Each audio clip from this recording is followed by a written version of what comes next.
What up? What up? FST here. It is Rams week. Cannot wait to talk some football with you guys.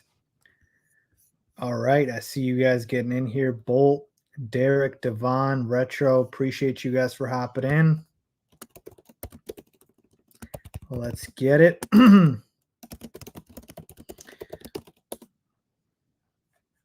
All right. So I wanted to hop in and take you guys' questions. Let's do a little Q&A. Let's talk about the Rams game and everything else in between, man. So appreciate you guys. Retro, love your content. Appreciate it, man. Thank you so much for that. Appreciate you guys all for supporting me. Wouldn't be here without you guys. Don't mean to get all sentimental on a Friday, a late afternoon, but here we are. So here's how we're going to do this. I'm going to kind of talk about what I want to talk about here, and then you guys submit your questions, and then I'll try to get your questions answered as quickly as I can. Probably be on here for about half an hour, and then we'll call it a day. So first thing I want to talk about is just the fact that I'm so hyped going into this game against the Rams, because I think this is a prime opportunity to build off of what we had last week against the Colts, which is, hey, Caleb Williams, I know he had turnovers, but he played the best football that he's played so far in his short career, 363 yards. Like, let's build off that 2 touchdowns. And now this week, he's going to potentially have his full complement of weapons. Keenan Allen could be back this week, man. Questionable, practice fully on Friday. My guess is he plays. And we're talking about a Rams team that's compromised without their top 2 receivers. We're at home. Now, I'm not going to take the Rams lightly. They just beat the 49ers, okay, in a game they shouldn't have won. So I have to give them credit there. But I am going to be very shocked if the Bears lose this game. I'm going to be very shocked, only because I think our defense, our secondary, can neutralize Matt Stafford. And then unless Kyron Williams goes off for like $150 and 2 touchdowns, we should be able to win this game. I know they have a huge coaching advantage. Sean McVay is my favorite coach in the NFL, and he's incredible. He's a top 3 coach. But the talent disparity is insane, and Caleb Williams should light it up this week. The offense should, quote unquote, explode. All right, so I'm expecting the Bears to win this week. I cannot wait. Get to 2-2. Everybody can relax, breathe, and we can just, kind of level set right there. All right, so let's start with the questions here. And also, before I start, if you want your question answered, guaranteed, super chat is the best way to do so. Help support the channel. All right, Bolt Hazard, how do you think we approach the Rams, ground or air? I think it is going to be via the air, but it's not going to be like, a 90-10 approach here. Obviously, we're going to do a split. Roshan Johnson is going to the RB1. DeAndre Swift is getting demoted here. So I'm expecting a decent amount of runs here, but I would probably put the split at about 70-30. The Rams defense has been torn up. I mean, absolutely torn up. I gave you guys the stats in the game in my preview video, but Kyler Murray completely eviscerated them for 266 and 3 touchdowns. They have just gotten completely exposed. So Caleb should honestly, that's our best means of moving the football. Caleb should have a lot of passes in this one. So I think I'm going to say the air. But obviously it's not going to be like a complete 90-10 approach. Okay. Derek Lee, you think this is Shane Waldron comeback game as far as scheme? Good question. I would say yes. The reason why is because I think Shane Waldron really looked at himself in the mirror, really held himself accountable this week. And you guys saw my video, hopefully you did, that he asked the players for input. Adam Schefter even reported that he literally, like, on the whiteboard was just like writing down all the things he did wrong and just holding himself accountable in front of the players. I appreciate that, man. It takes a real leader to do that. And Shane Waldron is holding himself accountable. So how can you not get better from that? So to me, weak opponent defensively, Shane Waldron, kind of feeling himself on the hot seat. I think we're going to see his best stuff this week, hopefully. Devon Kidwell, should Rojo really be RB1? Yes, he should. The reason he should be the RB1 over Khalil Herbert is because Herbert is, to me, not as much of a bruiser grinder as Rojo is. Roshan Johnson has the size and the power. Khalil Herbert's, a smaller back. And to me, he's more of a guy that can't handle as many carries as a Roshan Johnson can. I mean, Roshan Johnson could be a starter in this league. Like, he's that good. So to me, he should be the RB1. Joseph Faiz, a lot of people don't mention how terrible the Bears RB unit has been since 2016. Why do you think nobody really talks about that? I mean, yeah, I hear what you're saying, but I mean, we had pretty good run game with Monty back in the day, and even the past couple of years with just, Justin and the offense, like, they've been doing pretty good against the running the football. So, Nate 115, I've been through some downs, bro, but you inspire me to keep going. I appreciate that, man. Thank you so much. Hey, man, look, I have my down days as well. This is therapy for me, talking to you guys, talking football, talking sports. Like, I'm so glad I can help even one person. So, Nate, I appreciate you saying that. All right, we got a super chat here. I got to get to that before anybody else's question. Appreciate that. 999 Twin Quist. There aren't many fans that agree with us, Faiz, but trial by fire is the best strategy this year. Let CW learn and get more balanced week 11 plus. P.S. Waldron will be a head coach next year, like it or not. Whoa. Let's start with that second statement. You're saying Shane Waldron's going to be a head coach next year, like it or not. It's a bold statement. Not sure I agree with you on that, but that's a bold statement. The first part, trial by fire, completely agree. The best thing about the Bears offense this year has been the fact that they have not put training wheels on Caleb Williams. They are letting this kid handle everything. Calls at the line of scrimmage, audibles. They're not saying, hey, we got to only have you read half the field. We're only going to give you half the play sheet. No, they're giving him everything. And he's able to handle it, folks. He's going to learn, and he's able to handle it. So I love that. I love that approach. And even if he struggles, you continue that. I'm not saying set up your quarterback to fail. I'm not saying that. You don't do this to a guy that can't handle it. Caleb Williams, he can handle it. So appreciate that super chat, by the way. So let's get here to back where I was. Again, appreciate the questions. Keep it coming here. James McKinley, good afternoon. What short and long-term decisions have been done at this point to shore up the offensive line and make us all feel better as fans and as a team moving forward? Great question, James. Here is the answer to that. Very little. All right? Very little. The only change to the offensive line has been the fact that Matt Pryor has been replaced Nate Davis at the right guard spot, and that's pretty much it. The rest of the O-line is still the same. Now, Darnell Wright should not be replaced, obviously. I know he's had a bad game or two, but like, he is the answer at the right tackle spot. Same thing with Braxton Jones. You don't have a better option. Left guard, Tevin Jenkins. I mean, he hasn't played, incredible, but like, do you have a better option there? So it's really, those three spots should be fine. Those are the guys, but it should really be the center spot, Coleman Shelton, and the right guard spot. Right guard, they're trying Matt Pryor. Center spot, Coleman Shelton. They would have had Ryan Bates in there, but he's hurt. So that's where their plan kind of went left. But hey, they should have been out exploring the free agent market, doing whatever they can, because if the offensive line can't hold up against the Rams, I'm going to be very pissed off. Very pissed off. Joseph, $24 million contract for 1.8 yards per carry. Yes, the DeAndre Swift signing, which was, I believe, the very first signing that happened once free agency started, is looking like the worst signing in free agency this year. I have never seen a guy have that bad of numbers. And I can't attribute all that to the offensive line, because you could pull up the tape and see, hey, DeAndre Swift, the hole's here, and he's running into the backs of the offensive line. The hole's over here, and he's running into the blocker. Like, no vision, none whatsoever. DeAndre Swift has been a disaster. So, yeah, Ryan Poles, I know GMs make mistakes, but this is another mistake here. It's looking like, all right?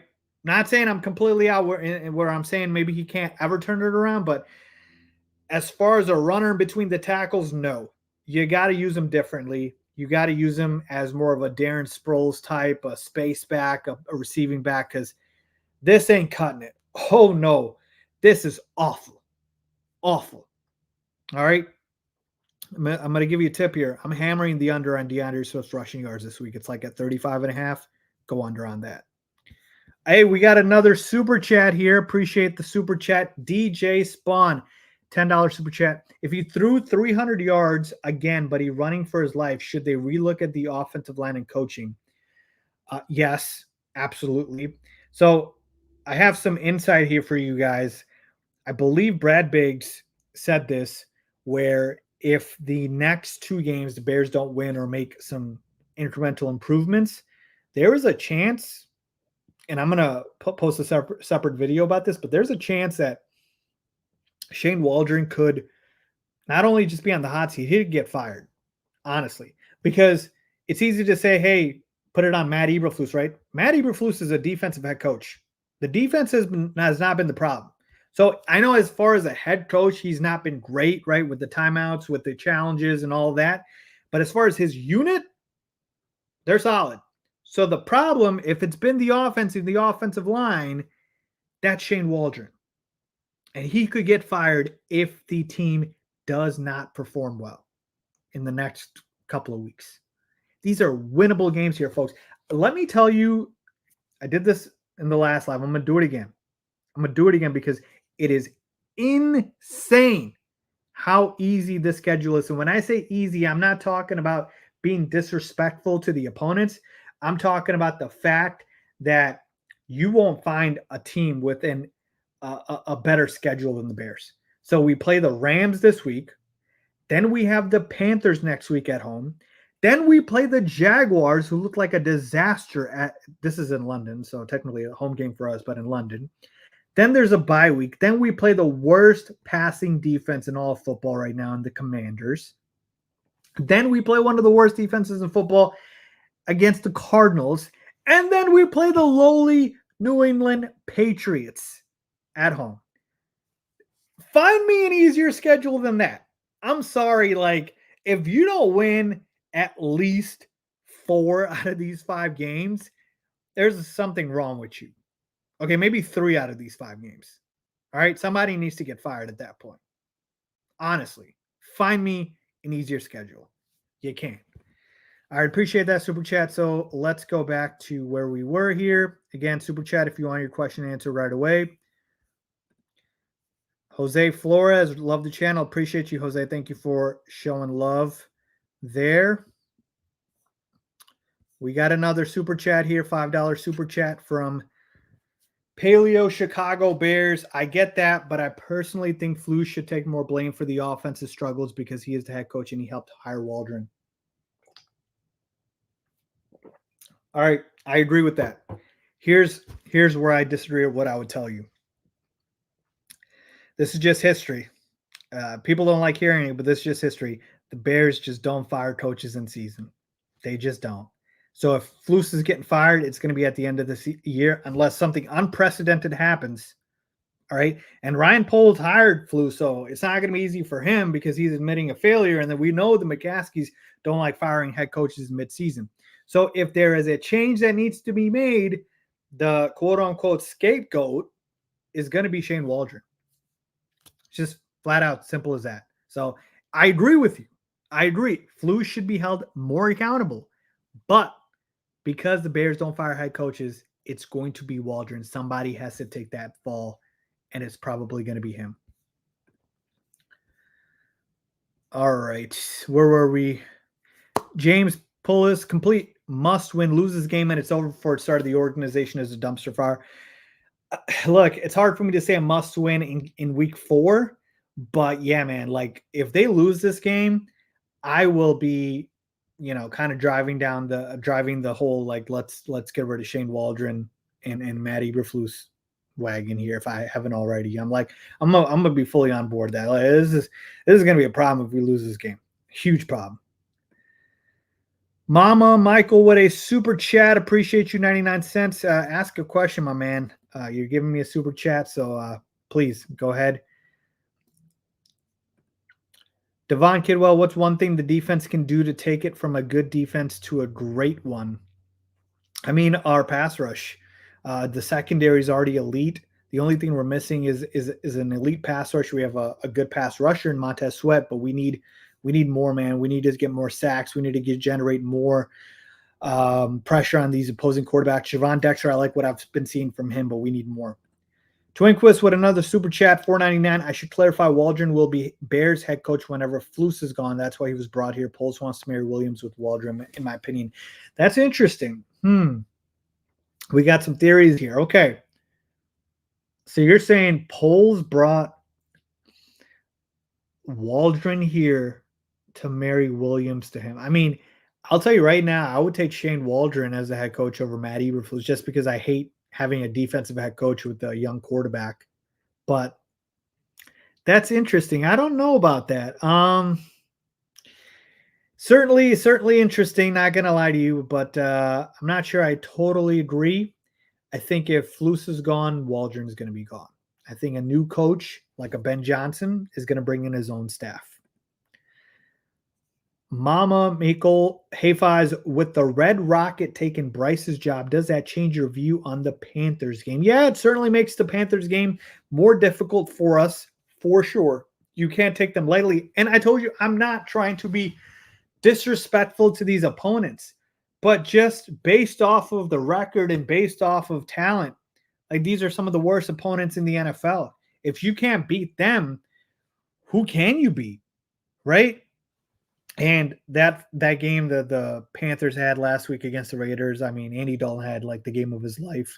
So kudos to him. Shout out to him. I like Dave Canales. Honestly, I really like the Dave Canales as the hire for the Panthers. I wish the Bears had fired Flus and hired him. And before the season, I thought Bryce Young was going to do decent because I like Canales as a head coach. And then when Bryce Young was struggling, I'm like thinking, oh man, Dave Canales is a disaster. What's going on here? But he just needed a competent quarterback. So we know Bryce Young was pretty much the problem here because with a competent quarterback, the offense looks great. But yeah, to answer your question, definitely you can't take the Panthers lightly either because Andy Dalton is a better quarterback than Bryce Young. All right, here we go. Christian, I personally don't think things change until the McCaskies are fired. A lot of people think that, man, but you can't fire the owner, and they're not selling the Bears anytime soon. So I like to worry about things that I can control, and I can't control that. So we can't fire the McCaskies. They're the owners. So I hear you, though. I hear you. Walter Paris must win hands down. I hear you. Zach Storms, obviously we all want the offense to succeed, but worst case scenario, they struggle through the bye week. Do you think letting go of Waldron, or do they have to let it ride the rest of the season? If this team is struggling till the bye week, so I'm going to go through this again real quick. Bye week is after the London game. So that means we struggled against the Rams, Panthers, Jags. That means we lost probably 2 out of those 3 games, if not all 3. Waldron needs to get fired. Point blank period. I'm not even trying to be hyperbolic here. That's unacceptable.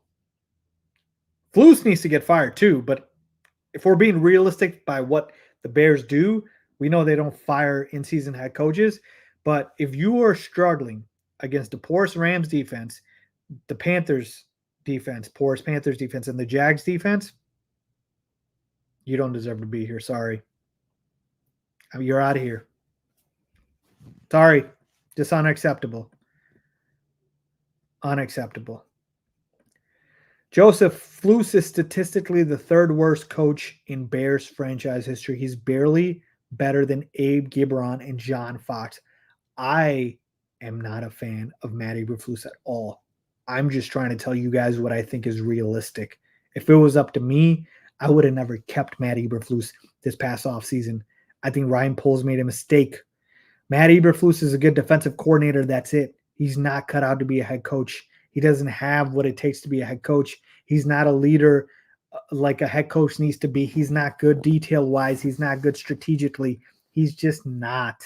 He's a nice guy, man, but he's not head coach material in the NFL. So it's hard for me to say that, but I'm rooting for the team that he coaches, right? So, like, I want the Bears to do well, but if the Bears do well, that means Eberflus keeps his job. So it's like, what do you want me to do at this point, right? I'm kind of stuck here. Best case scenario for Matt Eberflus is he is Deshaun McDermott to Caleb Williams' Josh Allen. right? That's the only top level quarterback that you can think of that has a defensive head coach, right? So that's the best case scenario.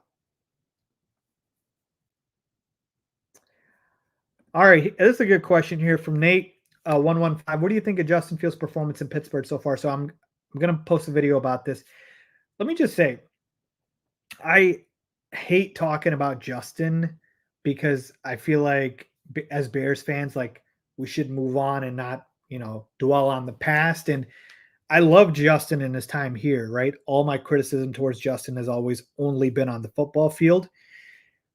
So that's been kind of my MO, and it got really toxic, man, in like Bears Circle, Bears Twitter, when the whole debate was happening between, hey, keep Justin or draft Caleb, trade Justin, like that was so toxic. I'm so glad we're past that. So that's another reason why I don't like talking about this. But here are my true thoughts on this, and I'm gonna make a separate video, but you guys will hear it here first. Justin Fields to me it's the same quarterback in Pittsburgh that he was in Chicago. I have zero regrets. If you ask me again, I'm drafting Caleb Williams and I'm trading Justin Fields. Now, here is the difference. All right. Work with me. Justin Fields has a much more competent coaching staff over there in Pittsburgh with Mike Tomlin and with, not so much Arthur Smith. I don't think he's very good, but Mike Tomlin for sure.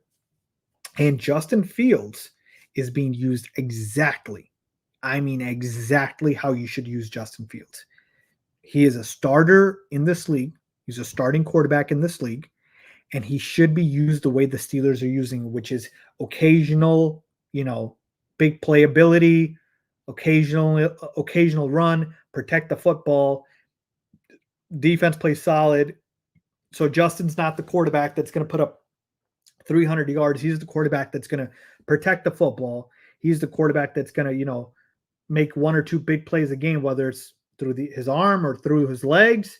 And you just want to control the clock and let your defense kind of do the rest. A lot of grinded out type of games. Like that's the type of quarterback that he is. And that's the type of offense you need to build around Justin Fields, which is exactly what the Steelers have done. That's not what I wanted in Chicago. I didn't want that way because that's how we've been for our entire existence. I wanted a gunslinger at quarterback. I wanted a guy that can air it out. I wanted a guy that has a potential to be a top 5, top 10 quarterback. Justin Fields, I don't think has that. Now, again, for what the Steelers want and for what they need, Fields is perfect. But they're 3-0 because their defense is giving up like 17 points a game, right? Like, or even less than that. Like the defense is lights out. So all Fields has to do is protect the football and not turn it over, right, and make occasional big plays. And that's what he's doing. So it's perfect for him. And I'm very happy for Justin. So overall, my thoughts on his performance in Pittsburgh is I'm happy for him. He's playing solid football like he should, and they're doing a hell of a job with the offense and coaching him. But I don't regret that one bit. I am very happy with Caleb Williams, and I think long-term, there's no hate. Personally, think long-term Caleb's going to be better than Justin Fields. Flat out. That's where I'm at. Okay. Bear down from H-Town 5s. Why isn't Tyler Scott being utilized? A great question, honestly. Now, for sure, you're not going to see him because Keenan Allen's probably going to play. But when Keenan was out, like, why wasn't Tyler Scott being used? He was a fourth receiver, like, great preseason, great training camp.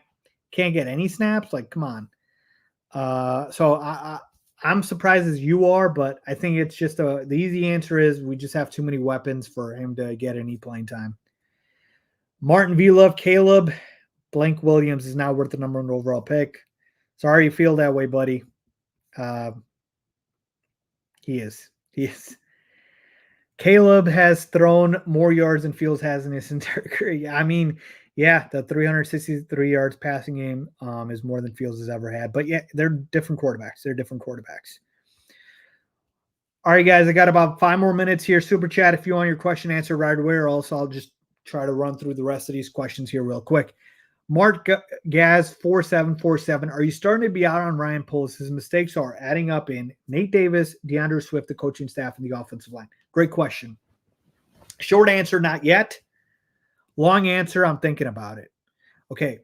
Short answer, not yet, because of the fact that, hey, he has truly built an incredibly talented team on paper, but he failed to invest in the trenches, right? And the trenches are so important to where if you ask me, would you rather have Caleb Williams have a top 5 offensive line and top and weak receivers, or vice versa, or you have a weak offensive line and top receivers? I'll take the top offensive line because that's how the Packers have succeeded. The Packers are literally the inverse of the Bears, right? Jordan Love has an incredible season, and he's throwing to guys like, no disrespect, Jaden Reed, Christian Watson, and Romeo Dobbs. None of those receivers would be a starting receiver on the Bears. I mean, Jaden Reed, maybe, but I'm not taking even Jaden Reed over Rome or Keenan or DJ Moore. So how do the Packers succeed? Great offensive line, great defensive line. Coaching, obviously, too. Matt LaFleur is one hell of a coach. So actually, you can say that he's missed out on, coaching staff, like you said, coaching staff, O-line, Nate Davis, DeAndre Swift. So the mistakes are adding up here. I will say this. If Caleb Williams hits, it's going to save Ryan Poles. That's really all that matters, is if you hit on the quarterback.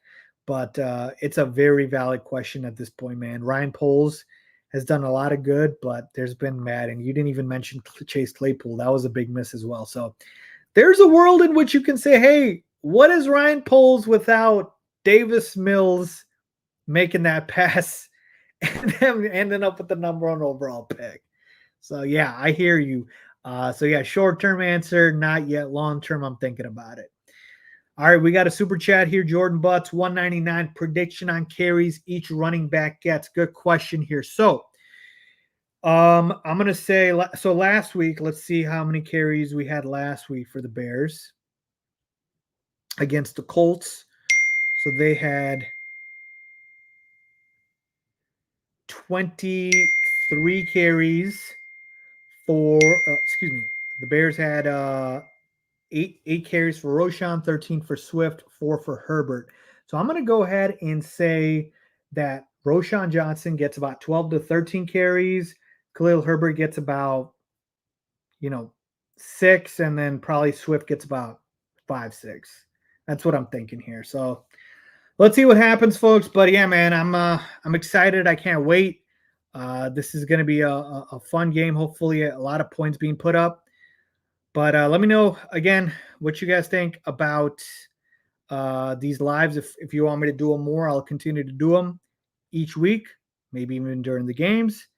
But I'm going to end it right here, guys. I appreciate you guys tuning in, and we'll catch you with you guys next time.